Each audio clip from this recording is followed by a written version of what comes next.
You are looking at Copy.ai's free account plan building tool, and this is very easy to use. All you do is take a target URL. So this is the company that we are reaching out to. Let's say it was HubSpot, and we are going to take our company URL. So we have www.copy.ai, and then we have the email address, and we will hit submit. Now on the page, we will in a few minutes have an account plan built for us. It's going to research the company, their pain points and their needs.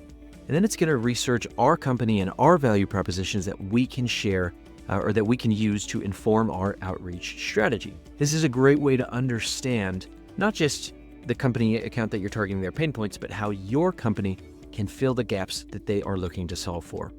Again, this takes a couple of minutes. Grab a cup of coffee. Don't leave the page. It'll all appear right here. Otherwise, you have to start over.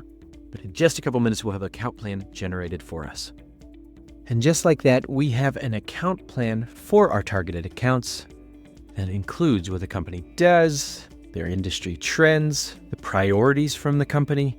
And all of this is coming from public resources, job boards, everything that we have that is cited here where we can learn more about who HubSpot is, what they do, and then these sales angles on how Copy.ai is able to fill some of the gaps that they are trying to solve for. So we have a detailed account plan down here, and we can hang on to all this research and use it for other workflow runs, use it for sales, use it for account-based marketing, however we need.